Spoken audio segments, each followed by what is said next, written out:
Genial. Parceiro, amigo, Família. Para mim, enquanto pai, o momento de mudança não tenha sido o nascimento e sim reconhecer a pessoa que eles são, sabe? O jeito deles olharem o mundo e falar, cara, eu quero olhar o mundo assim com os olhos deles também, né? E eu me desenvolvo e evoluo com meu filho. Eu me desenvolvo e evoluo com meu pai. A moleque, Dia dos Pais, família Peixoto. Ha! Segura.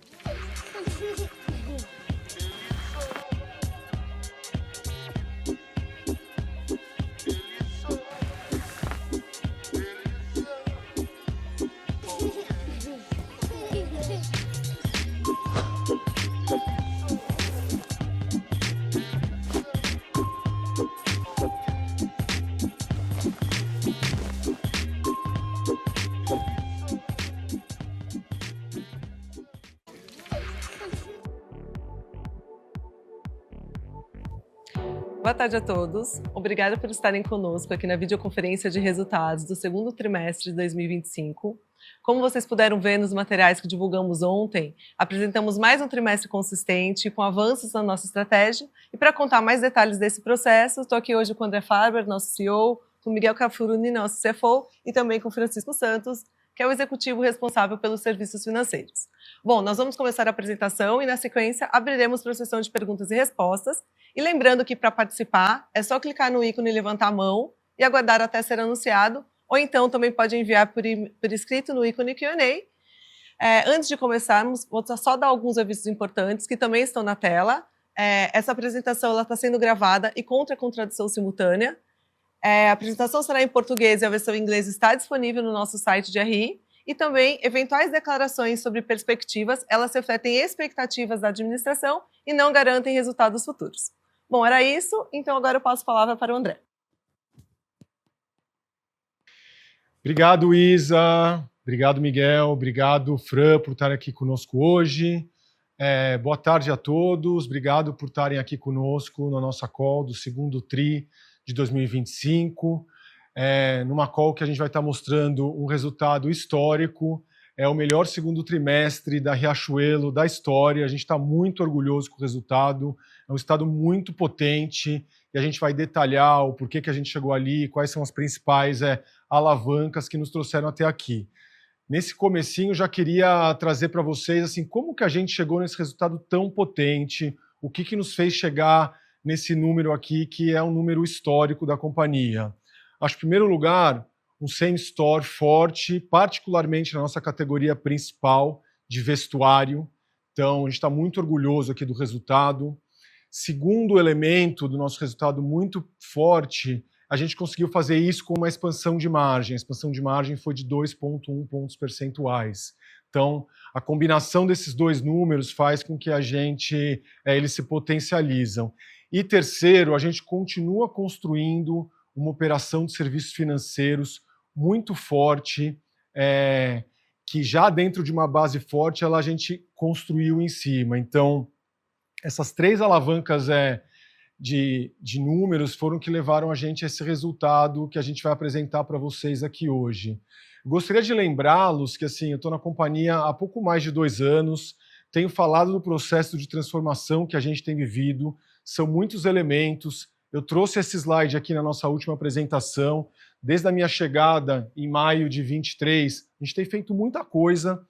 O slide aqui resume, não vou passar isso tudo de novo, mas esse primeiro semestre foi mais um semestre muito intenso de transformação e a gente, inclusive agora, a gente evoluiu nossos valores, a gente desenhou a nova e a evolução da cultura da Riachuelo, mudou toda a forma de avaliação das pessoas para construir essa empresa que quer evoluir, que está olhando para o futuro. Então, continuamos vivendo esse processo de transformação intenso, ainda muito no começo, tem muita coisa boa para ser criada, mas acho que é importante denotar que a gente está no meio desse processo.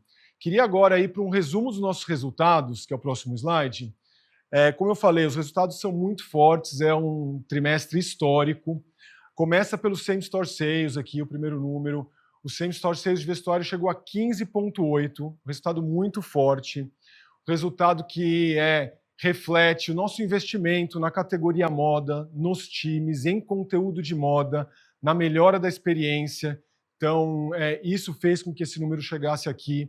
Como vocês sabem, a gente tem uma rede nacional muito forte no Nordeste, também presente em todos os estados do nosso país.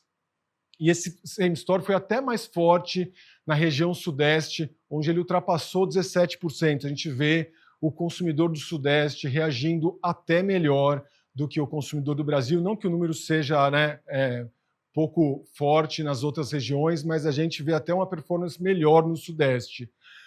A gente fez isso com expansão de margem, como eu já falei. A margem do vestuário ela atingiu 57,3%, quase 2 pontos, 1,9 para ser mais exato, do que no mesmo trimestre do ano passado. Isso reflete todo o nosso esforço de maior utilização da fábrica, de a gente estar precificando melhor, de trabalhar melhor as promoções.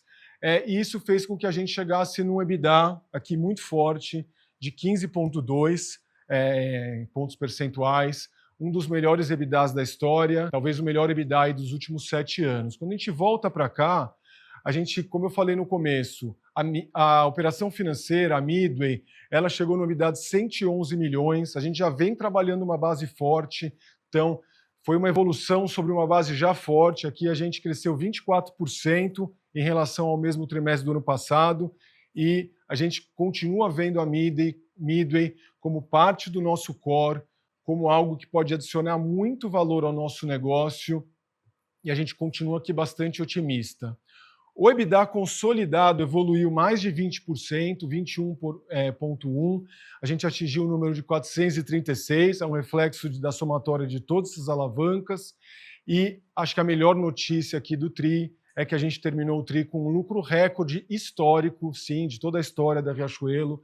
Chegamos aqui a 143 milhões, 2,5 vezes superior o do ano passado. Então, grande orgulho, nosso time batalhou muito para chegar aqui e essa é uma construção que a gente vem fazendo ao longo dos TRIs, com uma estratégia clara, consistente, muito focada no core, que está nos levando a esse momento aqui de mostrar resultados muito robustos e muito sólidos. Acho que a gente não está aqui fazendo um voo de galinha, é um resultado que vem sendo construído ao longo de vários TRIs e também a gente consegue ver que as alavancas vão continuar sendo construídas. Esse slide mostra a evolução do same store nos últimos 8 trimestres. Então, desde aqui da minha chegada, a gente vem com same stores muito potentes, particularmente nos últimos 4, a gente está vendo same stores de duplo dígito. Quando a gente olha no próximo slide, a gente tem o same store de vestuário, é um same store ainda mais forte, que a gente vê aqui. Nos últimos 3 trimestres aqui, números também bastante robustos. Então, esse trabalho de foco na moda, de focar no core, tem nos trazido um resultado muito forte aqui em same store, consistente, que era esse resultado aqui depois até o nosso bottom line. A gente tem feito esse crescimento também com aumento de margem, e esse aumento de margem tem sido consistente. Nesse slide, a gente vê o aumento de margem de mercadorias. Então, quando a gente vê aqui, desde o quarto TRI de 23, a gente vem com a margem em expansão. Essa barra aqui de baixo é a expansão de margem sobre o mesmo TRI do ano anterior, e a gente vê que durante 7 TRIs aqui, a gente vem aumentando a margem de forma muito consistente. Então, nesse trimestre aqui, que é o segundo TRI de 25, a gente aumentou a margem em 2,1 pontos percentuais, isso já em cima de 1,3 que a gente fez no ano passado. Então, essa consistência aqui de resultado é o que a gente está trabalhando para manter ao longo do tempo. Isso acho que pode levar a Riachuelo a ter resultados cada vez melhores. A gente se orgulha ainda mais do resultado de vestuário, onde a margem atingiu 57,3, um número muito forte. Fazendo a mesma comparação aqui, a gente aumentou versus o ano passado quase 2 pontos percentuais, e a gente já tinha aumentado 2 pontos percentuais, mas quando a gente olha aqui essa série histórica, são 7 trimestres de melhora de margem, as alavancas que a gente vai falar, né, eu vou falar um pouquinho mais para frente do que está sendo feito, tem nos levado a esse resultado super consistente, que nos orgulha muito, E como eu falei, a gente está no meio da transformação, o trabalho não acabou. Acho que tem mais resultado bom para ser construído em margem aqui. Nosso plano é que essa linha aqui continue ascendente. No próximo slide, eu queria trazer um novo conceito para vocês, que a gente está trabalhando aqui internamente, que é o de geração de valor por metro quadrado. Do que ele consiste?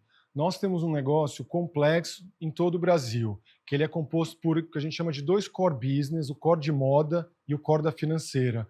A gente soma aqui esses 2 negócios, com o verde mais escuro sendo a geração de lucro por metro quadrado do negócio de moda, do negócio de mercadorias, e o verde mais claro, a geração de lucro por metro quadrado do negócio de serviços financeiros.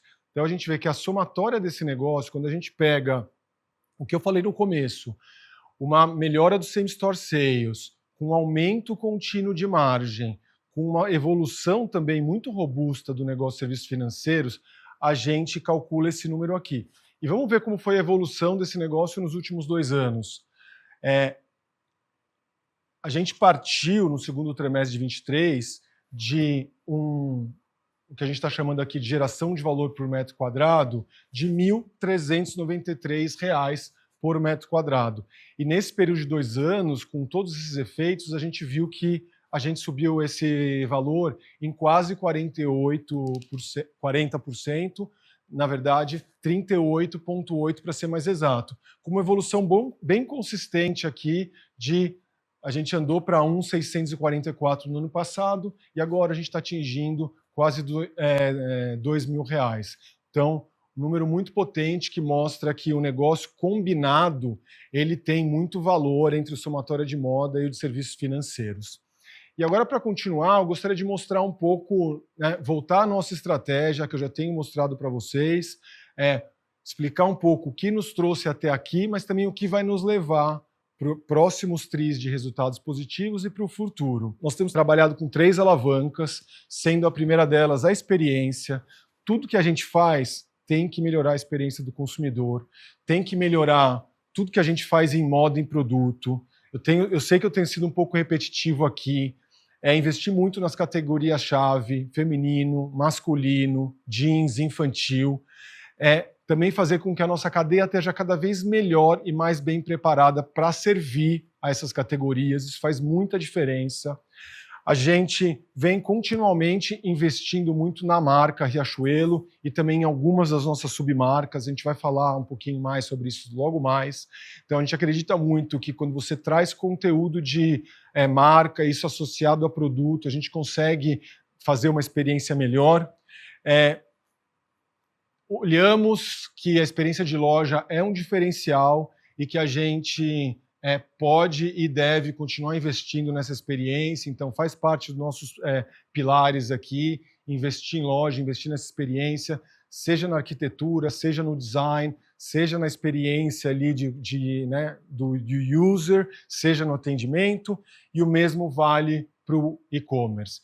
E um último elemento aqui dessa parte de experiência é criar uma moda cada vez mais sustentável. A gente sabe que isso aqui, muito bem feito, ele vai fazer com que a gente cresça cada vez a nossa receita, que a gente tenha cada vez mais eficiência nessa receita por metro quadrado. Então, esse é o nosso primeiro dimensão aqui estratégica. A segunda dimensão é a eficiência. A gente é o único aqui, tem a maior fábrica de vestuário da América Latina. A gente sabe que isso é uma vantagem competitiva, que isso nos dá mais margem, mais reatividade na cadeia. Então, a gente continua investindo na nossa fábrica, fortalecendo ela, fortalecendo os processos que conectam a nossa fábrica à moda, para que a gente tenha uma operação cada vez mais eficiente. A gente tem uma operação complexa, com muitas lojas em diversos lugares, com muitos diferentes tipos de perfil. Continuamos trabalhando na clusterização desses perfis. Também estamos investindo cada vez mais em pricing, em gestão de demarcação, utilizando cada vez mais tecnologia, também inteligência artificial para fazer isso melhor. Acho que o mundo está nos dando de inteligência artificial, tem ajudado muito aqui. E a gente vê a Midway como o nosso outro core, um segundo core, com muita oportunidade, nossos serviços financeiros, e a gente vê uma oportunidade grande de, através de lançamentos de novos produtos, eficientização da nossa operação, que a gente continue gerando valor aqui. E é isso que vai fazer, né, prioritariamente, que aquela nossa geração de valor por metro quadrado continue aumentando e a gente continue gerando mais valor e mais eficiência lá. E o terceiro elemento da nossa estratégia é melhorar o retorno sobre o nosso capital, é só a nossa eficiência dessa estrutura como um todo, é continuar a evolução da nossa estrutura de capital, é continuar trabalhando em ter a dívida equacionada e no melhor composto de dívida, lucro e como trabalhar isso. E a gente também vê a oportunidade de trabalhar melhor todas as linhas de capital de giro, de investimentos, para que a gente tenha melhores ROICs. Isso vai fazer com que a gente tenha cada vez mais solidez financeira e a gente consiga entregar melhores resultados. Então, para dar um pouquinho mais de cor para vocês, o que a gente está fazendo, eu gostaria de mostrar alguns desses elementos, começando com o elemento da experiência. A gente fez um grande investimento em produtos básicos nesse semestre. A gente criou uma nova linha que chama The Ultras. Aliás, eu estou aqui todo de The Ultras Special Edition, que é o produto que a gente lançou especialmente para o Dia dos Pais. E aqui vocês estão vendo uma foto das nossas linhas de camisetas com tecnologia. E eu queria chamar um vídeo para que vocês conheçam um pouco melhor o trabalho aqui que foi feito de marca, de produto, de comunicação, que melhoram a experiência da Riachuelo.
Então, os The Ultras a gente lançou em junho, a gente fez toda essa campanha aqui que vocês estão vendo em junho.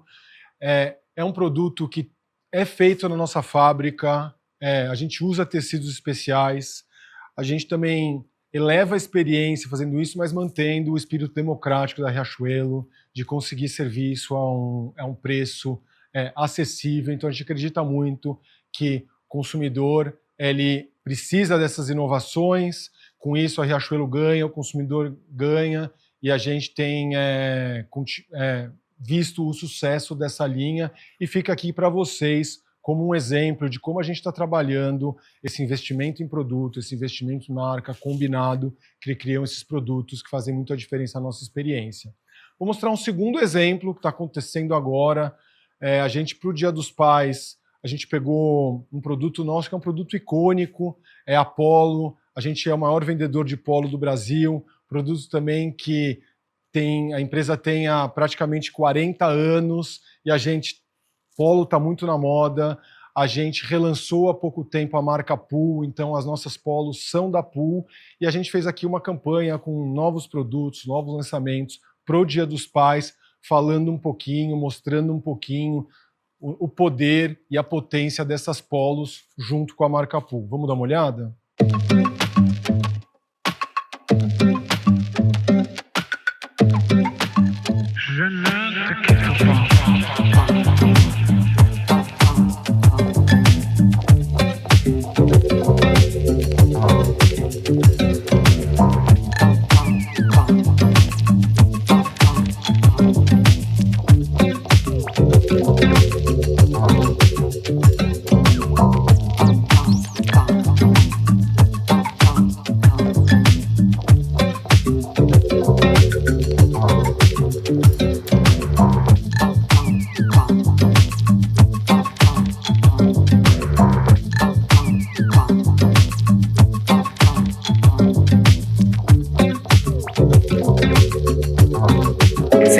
emociona, porque isso é um ícone.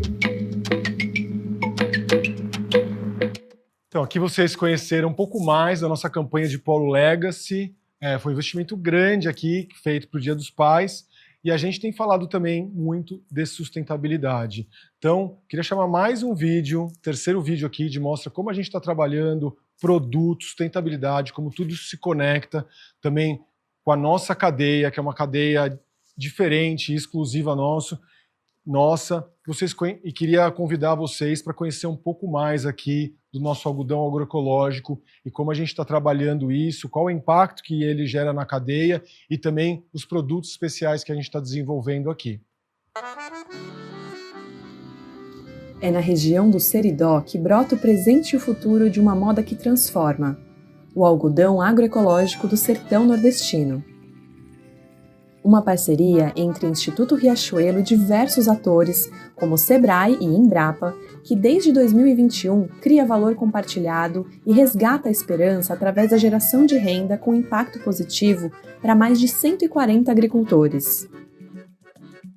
Uma iniciativa que reconstrói uma parte importante da história da produção nacional do algodão, que há 40 anos foi impactada pela praga do bicudo. O algodão agroecológico é plantado respeitando o meio ambiente, 100% livre de agrotóxicos e com técnicas regenerativas que preservam a saúde do solo e das pessoas. Um algodão sustentável que vira fio, malha e dá origem à nossa primeira coleção de camisetas com o menor impacto ambiental que a Riachuelo já fez. Com redução de pelo menos 37% de emissões de carbono, essa coleção foi naturalmente tingida com corante extraído de plantas e é 100% rastreável com tecnologia blockchain, alinhando tecnologia, inovação e sustentabilidade. Através do QR Code presente nas peças, é possível acessar toda a jornada do produto do plantio até a chegada às lojas. Feito em casa, na nossa fábrica no Rio Grande do Norte, com cadeia 100% nordestina que nos enche de orgulho. É a moda que transforma o presente e cuida do futuro, inspirando o Brasil. Mais um exemplo de como a gente está elevando a nossa experiência, mas também com muito compromisso, com sustentabilidade. Então, um grande orgulho aqui, um grande trabalho dos nossos times. E aí eu queria migrar para o pilar de eficiência, que é o nosso segundo pilar estratégico aqui. E já falei um pouco dessas iniciativas e queria dar um exemplo aqui para vocês, que é o exemplo do nosso CD. A gente tem um vídeo que mostra um pouquinho melhor como ele funciona e depois, na sequência, eu já comento um pouquinho mais.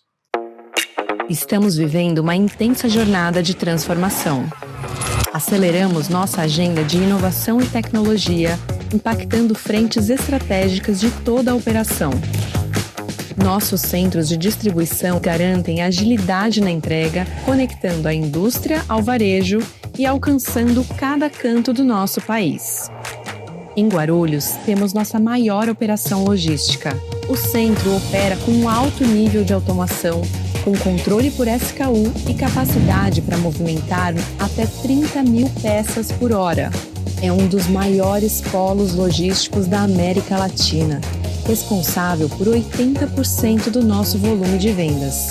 Com investimento em tecnologia e sistemas inteligentes, consolidamos o modelo push and pull, antecipando demandas com base no histórico de vendas. A adoção do RFID elevou a precisão do nosso estoque e aumentou a eficiência. Reduzimos em 50% as rupturas, aumentando a disponibilidade de produtos nas lojas e diminuímos as remarcações. Também centralizamos a operação do e-commerce, otimizando entregas e melhorando a experiência de compra online. Estamos prontos para seguir crescendo, porque evoluir faz parte da nossa essência. Riachuelo, moda que inspira o Brasil. Do fio à loja. Então, aqui vocês viram o nosso CD de Guarulhos, é um CD muito automatizado, um CD aí que é state of the art da moda mundial. Ele permite com que a gente entregue os produtos por SKU, por loja. Nos últimos 2 anos a gente vem trabalhando muito intensamente em melhorar os algoritmos para dar input para o CD para servir melhor as lojas. Acho que os resultados são muito potentes e é um dos elementos que fez com que a gente melhorasse a nossa margem, melhorasse as nossas vendas, que geraram esses resultados incríveis aqui do segundo trimestre, que são os resultados, né, o lucro recorde da empresa. Gostaria de falar agora sobre o nosso impacto, sobre por trás dos números também tem muita coisa acontecendo e muito investimento no Brasil e muito investimento em pessoas, num ecossistema de varejo, moda e tecnologia. Então, a Riachuelo hoje, ela gera diretamente 30 mil empregos. Nos últimos anos a gente vem com o crescimento empregando cada vez mais gente.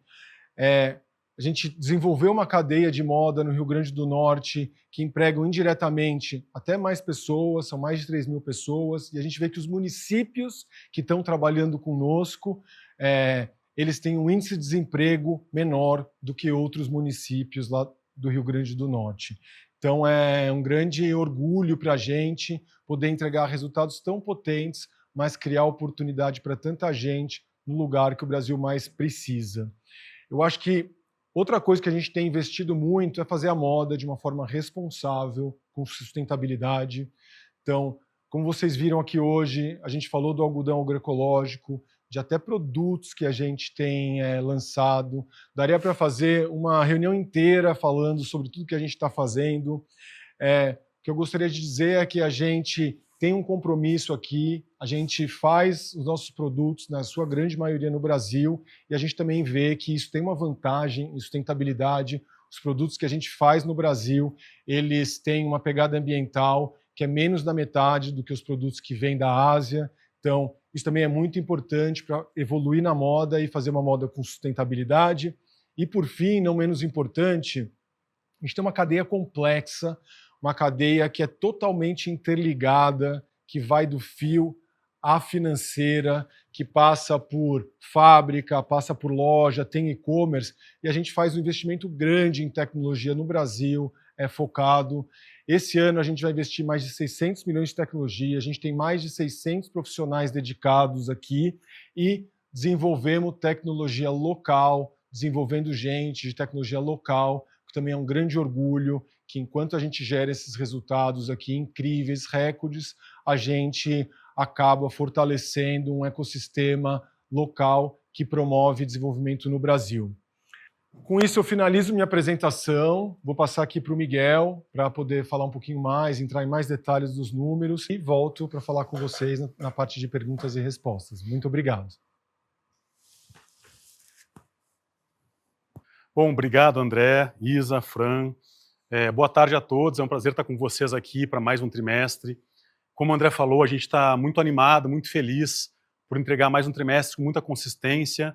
É o maior trimestre, o maior segundo trimestre da história da companhia, e a gente vai contar um pouco de detalhes para vocês aqui, para mostrar como a gente chegou até lá, passar um pouco mais de cor aqui, um pouco mais de números com detalhes, tá bom? Começando aqui pelo desempenho de mercadorias, a gente fala da nossa receita líquida, né? A gente traz aqui cada barrinha, assim, comparando os últimos 2 trimestres, né? Cada barrinha é a receita líquida de mercadorias. A gente atingiu, no segundo trimestre de 2025 agora, praticamente 2 bilhões de receita líquida. É um crescimento nominal de 14,2%. E quando a gente quebra o nosso same-store, é um same-store muito consistente, muito robusto. Quando a gente fala de mercadorias, né? A barrinha é o tracejado aqui, a lista tracejada, são 12,9% de same-store, contra uma base de 8,3%. E de vestuário, que é o nosso core business de moda, 15,8%, quase 16% de same-store sales, contra uma base de 9%. Então isso reforça o poder do nosso negócio de moda, reforça que a gente está muito consistente. E a gente vai olhar para o próximo slide, que a gente fez isso, expandindo margem também.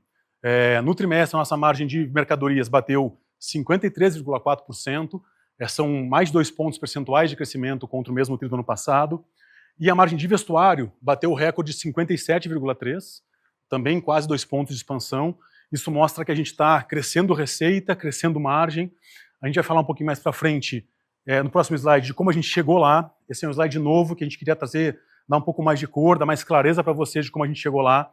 Então aqui a gente compara a margem bruta do segundo trimestre de 24, de 51,3%, com a margem bruta, aqueles 2,1 pontos percentuais, que 53,4% no segundo tri de 25 agora. E a gente separou aqui 3 grandes blocos de como a gente chegou lá. e eu diria que eles estão, cada um está com uma fase de maturidade um pouco diferente, tá? A gente vem falando bastante da nossa fábrica, da eficiência do que a gente está captando lá, a gente está muito animado aqui. Esse bloco aqui que conta com eficiência de fábrica, também um trabalho importante que a gente está fazendo, que a gente começou no final do ano passado, de atuar melhor nas demarcações, de fazer mais demarcações in season, mais estratégicas, mais clusterizadas, junto com inteligência de pricing também, de sendo mais inteligente na maneira de precificar, tanto para cima quanto para baixo, para os clusters das nossas lojas. Trouxeram para a gente grande parte desse ganho, foi 1,8 pontos percentuais desse bloco aqui de eficiências internas, que a gente está chamando. Também ganhamos um pouco menos aqui, obviamente bem menos, né? Mas pela maturação dessa alavanca, ela vai chegar lá no foco em produtos de moda. O André mostrou a importância do nosso foco em expandir a moda com qualidade, entregando mais valor para o consumidor, para que o nosso produto seja cada vez mais percebido. Também estou vestindo de Ultra aqui, como o André falou, né, André? Aqui a gente praticamente andou de lado, mas aqui a gente também aposta muito valor para frente, tá? E também outras categorias, como beleza, enfim, outras categorias adjacentes do negócio, também expandimos a margem 0,2. Mas acho que o principal aqui é a gente dar mais clareza, mostrar que a gente tem muita coisa vindo de eficiências internas, a gente sendo disciplinado, sendo muito diligente, olhando a companhia e extraindo mais valor da nossa verticalização, também focando muito em ganhos de produto, outras categorias também vão rampar, mostrando que a gente está consistente e cada uma dessas nas fases diferentes de maturidade, onde a gente acredita que vai continuar expandindo margem e crescendo o negócio de maneira muito consistente. Tá? E aí, passando para o EBITDA de mercadorias, também é um número super importante, histórico, foram quase 300 milhões de EBITDA no segmento de mercadorias, né, na varejista, diria assim, 15,2% de margem EBITDA, uma expansão de quase 1 ponto percentual de margem, sequencialmente, mais um trimestre super consistente de expansão de mercadorias, os nossos 2 cores crescendo crescendo muito forte no trimestre, vocês vão ver quando a gente chegar na financeira também, e aí aqui é praticamente o recorde da companhia, essa margem de 15,2% para um segundo trimestre. Tá? A gente fala agora um pouquinho dos nossos serviços financeiros. O primeiro indicador que a gente queria trazer aqui é o comportamento da nossa carteira de crédito. É um segundo trimestre agora com a mudança da regulamentação da 4966, por isso que a gente compara que, obviamente, quando a gente fala de contábil, né, uma carteira de 6,1 bi, no sequencial contra 5,6 bi, só que o mais importante é olhar essa barra verde mais escura aqui, a carteira atingiu mais de 5 bilhões e meio, né, comparável, que é o vencido até 360, né, sem o carrego da 4966, é um crescimento importante, né, assim, de 6%, 7%, né, arredondando aqui, então mostra que a gente segue muito consistente na nossa construção de crédito, os motores bem azeitados, a clusterização que a gente faz no tipo de loja, no tipo de segmento, no tipo de cliente, mostra que a gente está conseguindo superar, avançar, a carteira crescendo de forma muito consistente e mantendo uma boa penetração, que é esse percentual aqui, é a receita da financeira sobre a carteira. A gente vê aqui patamares estáveis de 11,6% no trimestre passado, 11,4% agora, que mostra também um patamar super consistente, muito robusto e muito fortalecido. Tá? Isso também tem reflexo nas nossas linhas de inadimplência. Tá? A gente tem a quebra natural aqui dos cartões e do empréstimo pessoal. A gente vê assim, um bom comportamento, principalmente na faixa de curto prazo, com uma curva descendente aqui, quando a gente fala da carteira de cartões, bem abaixo do nosso apetite, bem consistente, abaixo de 7%, e reflexo também das curvas de longo prazo. A gente sabe que tem um descasamento natural e sazonalidade aqui também, mas segue em patamares, quando a gente olha níveis históricos, se comparando com o segundo TRI de 24 contra o segundo TRI de 25, a gente vê uma evolução importante na qualidade do crédito, das safras, que a gente vai até falar no próximo slide, tanto para cartões, mas também para empréstimo pessoal. Aqui, no final, perto do final do ano passado, a gente fez alguns pilotos, a gente sentiu que dava para ter um apetite um pouco maior nessa carteira, e aí, obviamente, que isso tem um risco, tem um reflexo, mas a gente já retornou, a gente já vê essa curva inclinando para baixo novamente, beirando aqui 11% no segundo TRI de 25, versus o pico de 12%. A gente sabe também que esse carrego aqui, quando olha para as curvas mais de longo prazo, tende a subir, essa faixa mais intermediária aqui da carteira. A gente entende que o reflexo da nossa dessa retomada no apetite mais natural, mais consistente da carteira de empréstimo, a tendência é se regular, mas também, novamente, quando a gente olha para a base histórica, são taxas de inadimplência muito poderosas, muito fortes, e que trazem muita segurança e muita diligência, muita disciplina na maneira que a gente concede de crédito e atua no mercado. Tá? Também tem um slide adicional novo aqui que a gente fala, que é FPD, que basicamente ele responde para a gente a qualidade da nova safra. Qual o percentual daquela carteira, num primeiro pagamento, no primeiro boleto, enfim, vencimento do cliente conosco, como que ele reage, se ele é assíduo ou se ele eventualmente inadimple.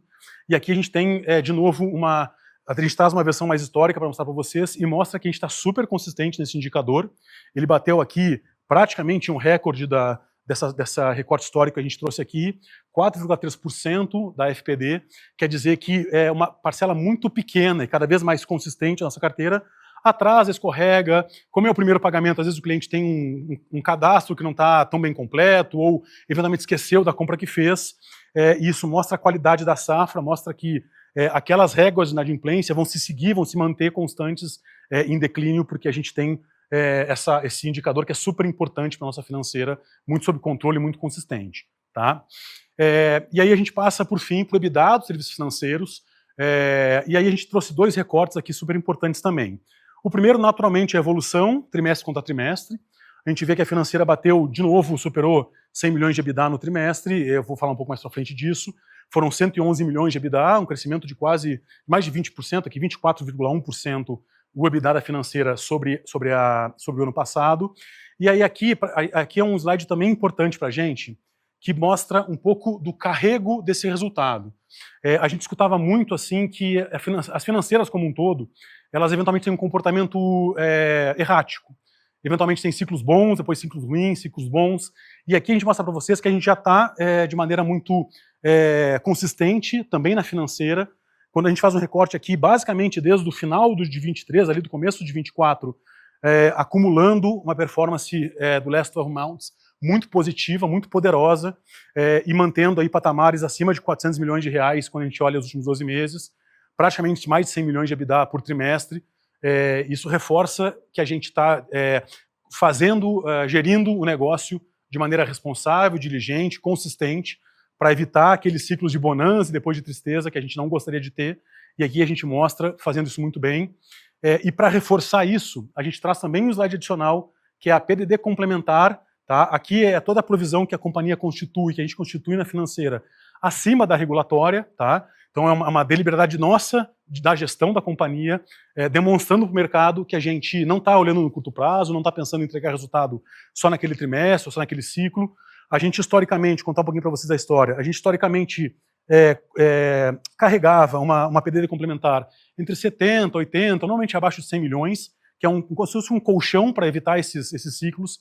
E desde o final do ano passado, desde o terceiro trimestre e quarto trimestre, a gente vem reforçando a PDD complementar. A gente falou para vocês na divulgação do quarto trimestre do ano passado que a gente podia ter dado 70, 80 milhões a mais de resultado, e a gente podia ter regulado a PDD histórica ao que eram os patamares anteriores, mas a gente vem mostrando aqui, de maneira muito responsável, que o resultado continua crescendo, esse trimestre cresceu 24%, como mostrei o EBITDA, mesmo assim reforçando a cobertura, complementando a PDD. A gente oferece isso para tributação, então o imposto está recolhido, está pago, é realmente uma deliberalidade nossa de evitar eventualmente evento contra no futuro, eventualmente uma deterioração do crédito, que a gente não está sentindo, obviamente, mas a gente vem novamente mantendo esse colchão de liquidez, reforçando desde o final de 24, que demonstra a nossa responsabilidade de olhar para o negócio a longo prazo, sem, obviamente, abrir mão de continuar entregando o resultado consistente no curto prazo também. Indo para a nossa última sessão aqui no desempenho consolidado, voltando um pouco mais para o macro da companhia, né, o resultado global, a gente olha primeiro a alavancagem operacional. Eu lembro também que a gente falou bastante aqui em alguns semestres para vocês, conectando com o que eu falei há pouco sobre a nossa visão de longo prazo, que a gente está usando e está destinando deliberadamente o crescimento de receita. Se a gente fosse atrofiar no curto prazo e focar em diluição de custo, a gente, obviamente, é muito diligente, muito responsável na despesa, mas a gente está continuando investindo no negócio a longo prazo, né? E mesmo assim, também nas despesas, mantendo um bom controle, uma boa gestão. Basicamente o nosso patamar, praticamente recorde aqui de alavancagem operacional, é 35,3, basicamente estável contra o trimestre passado, mas mostrando que a gente não está priorizando o curto prazo. A gente podia ter ganho aqui 0,4, meio ponto de alavancagem operacional, mas a gente continua investindo no longo prazo, reforçando nossos times, reforçando nossa estrutura, para garantir a companhia crescendo cada vez mais semestre a trimestre. Por isso que a gente continua mantendo um patamar de alavancagem muito saudável, muito positivo. E, de novo, quando a gente dá um zoom e compara um pouco mais a trimestres anteriores, a gente vê num patamar super importante, comparando aqui com os últimos anos, como eu falei, são quase mais de 3 pontos em algum trimestre de ganho de alavancagem operacional, o que mostra a gente muito responsável também na controle das despesas para continuar impulsionando o crescimento do negócio. Né? Passando para o EBITDA consolidado, a gente tem muito orgulho aqui também dessas últimas linhas do resultado, obviamente. Falando do EBITDA, o melhor EBITDA dos últimos 7 anos da companhia. Tá? São quase meio bilhão aqui no segundo trimestre, juntando todas as nossas verticais. 16,5% de margem EBITDA. É um ganho importante aqui, contra 360 no segundo trimestre de 24, praticamente um ponto de margem EBITDA de expansão no trimestre contra o mesmo trimestre do ano passado. Isso mostra o poder do nosso negócio integrado, como a gente, de maneira consistente, vem navegando. De novo, você olha um pouco mais para trás, em 23 aqui, a gente está crescendo quase que o dobro aqui, 80% de crescimento de EBITDA.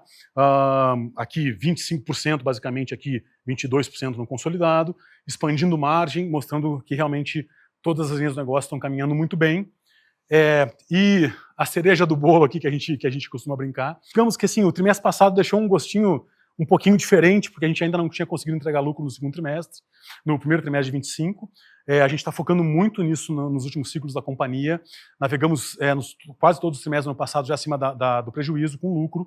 E aqui, novamente, a gente tem muito orgulho desse número. São 143 milhões de lucro líquido consolidado no segundo trimestre de 25, contra 57 milhões no segundo trimestre de 24, 151%, reforçando que a companhia está olhando realmente todas as linhas do DRE, muito comprometida, com muita disciplina, e entregando mais valor aos acionistas, entregando mais valor para o mercado, e para a gente isso aqui é muito orgulho. Eventualmente esse número aqui é muito maior do que alguns anos da companhia, então isso mostra que a gente está num ciclo de crescimento, de expansão e de rentabilidade também, lucratividade muito forte, além do EBITDA e também o lucro líquido. Tá? Para finalizar, eu tenho mais 2 slides. O primeiro de geração de caixa, também é um trimestre de geração de caixa. A gente fez aqui, gerou 145 milhões no segundo trimestre de caixa, contra 137 milhões no segundo de 24.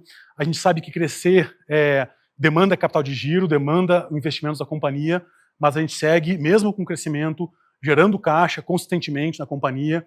A gente vê aqui, tanto vindo pelo resultado, quanto da linha de capital de giro, eventualmente até investindo um pouco mais, que a gente vai falar no próximo slide, a gente segue expandindo EBITDA, aumentando o lucro e também gerando caixa de forma muito consistente. Tá? E por fim, para finalizar, as nossas linhas de investimento, né? Também falei para vocês alguns trimestres que a gente, nos últimos ciclos, vinha segurando aqui um pouco os investimentos, focado muito na destinação do caixa para diminuir a nossa alavancagem, que saiu lá alguns anos de mais de 2 vezes EBITDA, a gente vai falar mais para frente, mas segue retomando de forma muito disciplina, muito diligente. Foram 120 milhões de investimentos no segundo TRI, contra 85 no segundo TRI de 24, 4,5% da receita, com 3,7%, mas de novo num patamar super saudável, muito consistente, que a gente acredita que está mantendo um bom equilíbrio e, de novo, focando sempre nesse equilíbrio entre curto e longo prazo. Tá? E aí, por fim, para finalizar, a nossa alavancagem financeira, como eu falei agora há pouco, a gente saiu lá no patamares mais antigos de quase mais de 2 vezes, dependendo da métrica pós ou pré-FRS, 2 vezes de alavancagem financeira, dívida líquida sobre EBITDA. A gente vem nesse ciclo muito constante de alavancagem e chegamos agora no segundo trimestre em meia vez EBITDA, 773 milhões de dívida, contra 905 milhões de junho do ano passado. É uma dívida, obviamente, pela sazonalidade, ela tem um crescimento contra o final do período de 24, que a gente fechou perto de meio bilhão, mas a gente segue desalavancando, segue consistente, e com a contínua geração de caixa, a gente acredita que a dívida vai continuar secando, vai continuar desalavancando, e esse número vai continuar indo muito bem dentro do que a gente imagina de objetivo. Aí finalizo aqui a minha parte. Novamente, queria agradecer a presença de todos, dizer que a gente está muito orgulhoso, muito confiante no que a gente está fazendo, que é um resultado muito consistente, onde equilibra muito o curto com o médio prazo, e passo agora na sessão de perguntas e respostas para a Isa da sequência. Obrigado, pessoal. Boa tarde.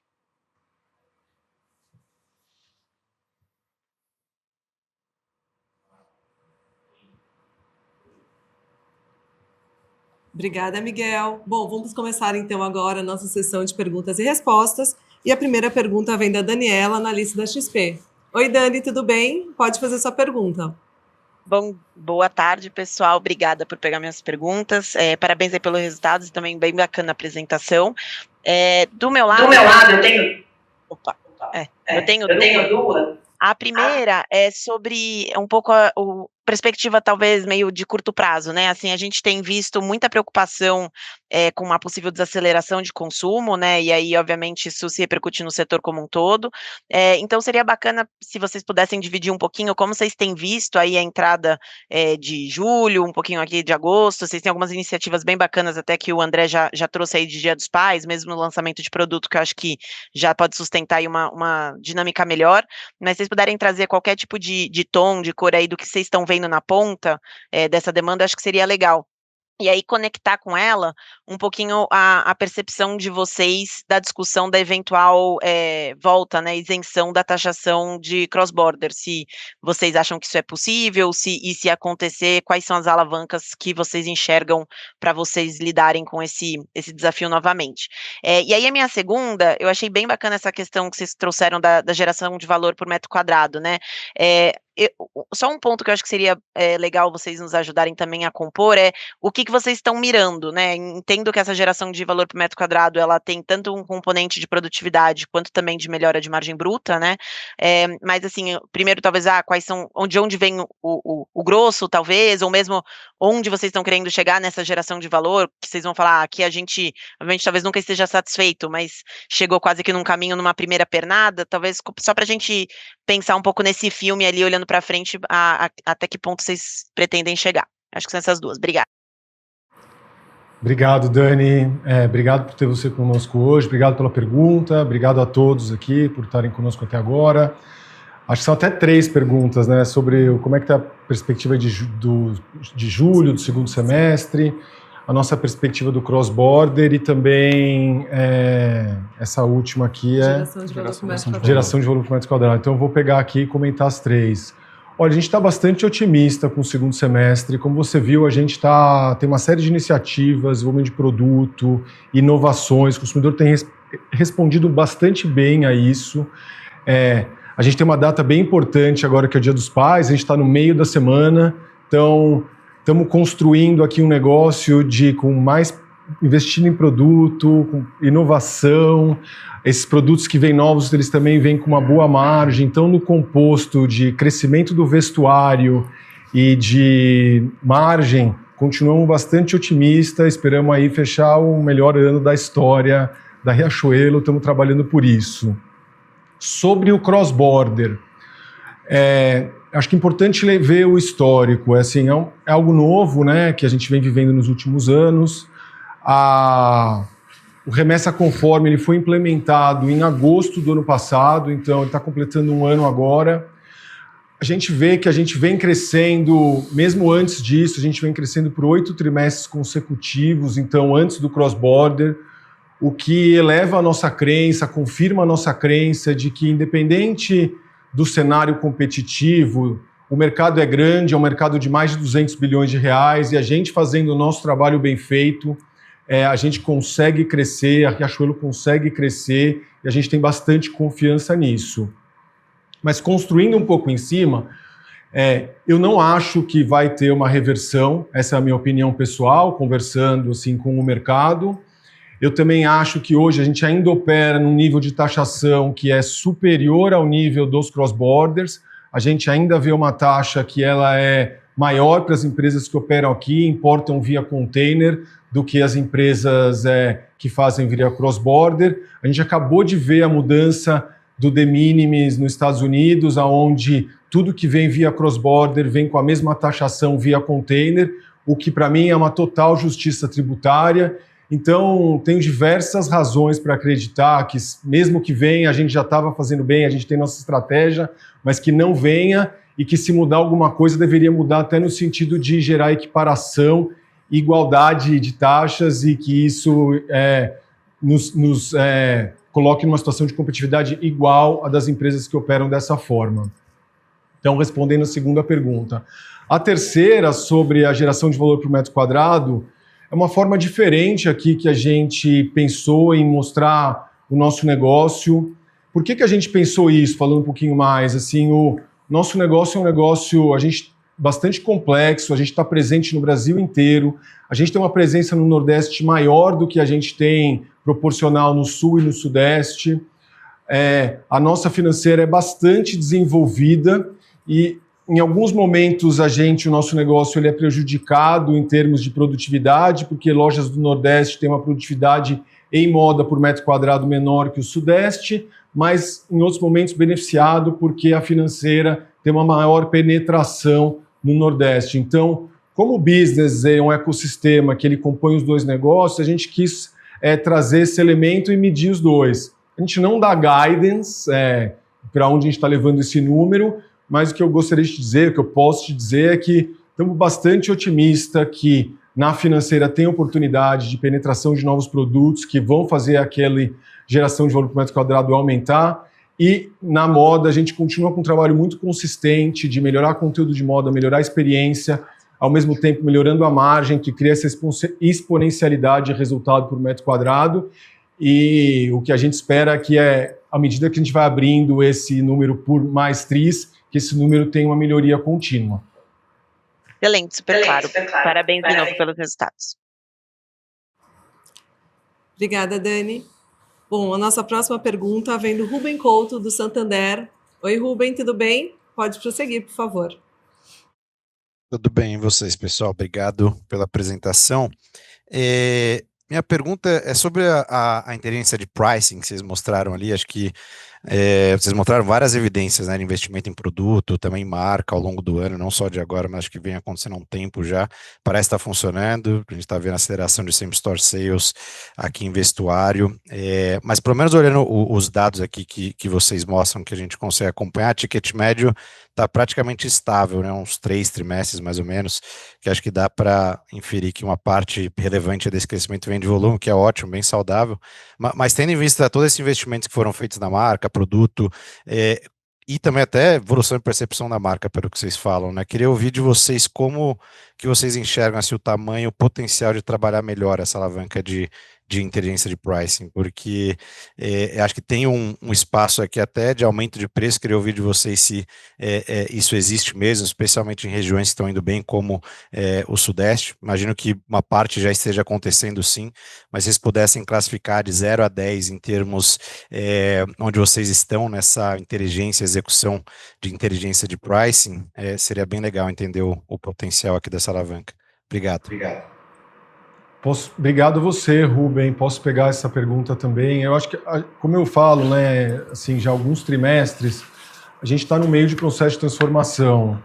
A Riachuelo criou uma área de pricing há cerca de 1 ano atrás e a gente tem amadurecido e evoluído as nossas análises, os nossos processos, o uso de inteligência, o uso de inteligência artificial, de metodologias.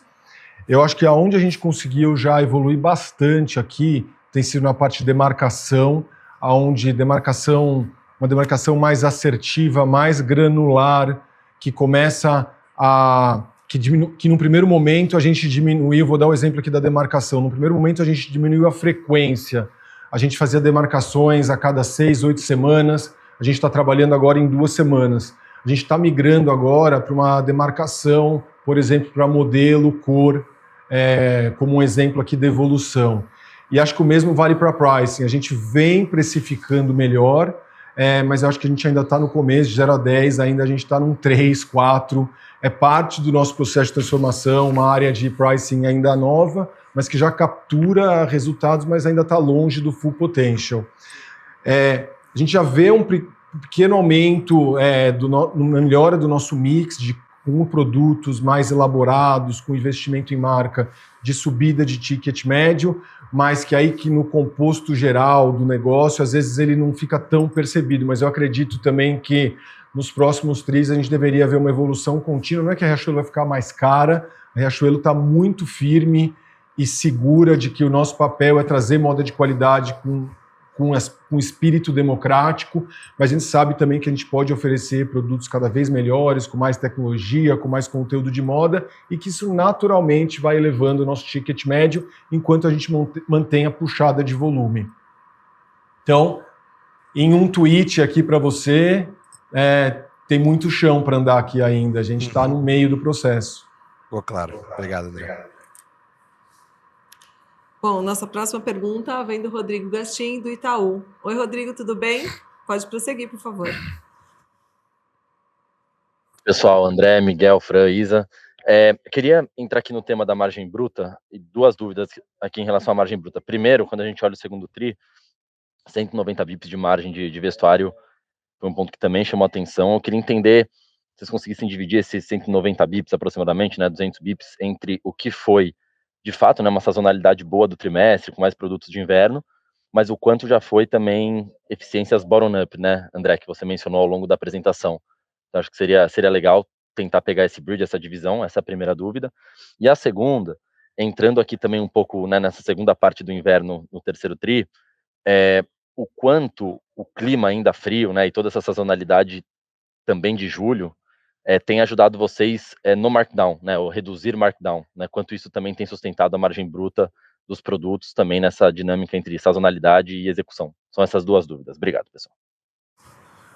Gastinho, obrigado pela pergunta, ela é muito boa, é algo que a gente tem discutido aí quase todos os dias, e acho que a resposta bem direta é que é muito menos sobre mix de inverno e muito mais sobre as nossas alavancas bottom-up. A gente esse ano vem sendo muito mais frio e a gente não se planejou tanto para ter tanto conteúdo de inverno. Então, tudo que está tendo na evolução de vendas e de margem tem a ver com a melhor gestão do nosso negócio, com a utilização da fábrica, com a precificação, com a demarcação, com a gestão de planejamento, né? Então, isso é o que está gerando. A gente atribui muito pouco ao inverno mais rigoroso, porque a gente teve menos produto. Então, viemos de anos muito quentes e a gente comprou menos esse ano. Então, isso também deveria gerar nos próximos TRIs menos demarcação de inverno, que também nos deixa otimista para a construção da margem nos próximos trimestres. Excelente, André. Super claro. Obrigado pela resposta. Obrigada a você, Gatinho. E a nossa próxima pergunta vem do Renan Sartório, do Safra. Oi, Renan, tudo bem? Boa tarde, gente. Bom, queria fazer uma pergunta aqui da Midway, né? Então, vocês estão com um crescimento bem forte, relativo até a competidores. E vocês, pelo que parece, né, a inadimplência aí nas safras mais recentes parece que está bem saudável, né? Mas eu só queria perguntar para vocês, então, como é que vocês estão vendo nessas últimas semanas a questão da inadimplência e também para frente aí se esse crescimento deve se manter. Oi, Renan, eu posso pegar essa por aqui? Na verdade, a gente já previa esse ano um pouco mais difícil, né? E a gente planejou essa chegada, então quando a gente olha os indicadores de inadimplência curta, FPD, bem controlada, na menor histórica, é porque a gente começou a planejar isso desde o ano passado. A gente fala que a gente não precisou fechar o crédito esse ano, porque na verdade a gente nem chegou a abrir o ano passado, a gente está construindo essa operação para ela ter essa resiliência. Então, a gente não quer ela com muitos solavancos, como o Miguel disse um pouco na apresentação. Óbvio que a gente não consegue prever o que vai acontecer no futuro, mas a gente ainda vê os indicadores de crédito se comportando muito bem e a gente tem conseguido também trabalhar clientes um pouco melhores. Isso nos permite crescer um pouco a carteira financiada, vender bastante cartão, melhorando um pouco a proposta de valor, assim, sem aumentar muito o risco. A gente está bem preparado, se nada fugir muito do que a gente está prevendo, a gente deve continuar nesse pace de crescer um dígito, crescendo carteira, mas dentro ainda do nosso apetite, tá? Perfeito, valeu. Obrigada, Renan. Bom, pessoal, encerramos aqui então a nossa sessão de perguntas e respostas. Gostaria de agradecer a participação de vocês e voltar a palavra para o André para as considerações finais. Muito obrigado, Isa. Obrigado a todos por nos acompanharem hoje. Eu acho que eu falo mais uma vez aqui de como a gente está contente, como a gente está orgulhoso com tudo que a gente tem construído e como eu sinto que a gente ainda está no meio de processo, tem batido toda vez na tecla que tem sido um processo de transformação. Eu acho que tem muita coisa boa por vir ainda. A gente está construindo a Riachuelo do futuro e eu acredito que nos próximos tris a gente deve continuar vendo uma melhora do negócio, uma melhora um crescimento de vestuário, continuamos acreditando no crescimento de margem, a Midway como um negócio que no nosso portfólio, na geração de valor por metro quadrado, agrega muito valor. Então estamos bem otimistas, contentes, orgulhosos e também da forma que a gente faz isso, gerando muito impacto. Falei aqui durante o dia, a gente é o maior empregador da moda do Brasil, investimos muito em tecnologia, em muitos setores aqui localmente. Então, mais uma vez agradeço aí a presença de vocês e nos vemos na próxima call, no próximo TRI, mais uma vez compartilhando nossos resultados com vocês. Muito obrigado.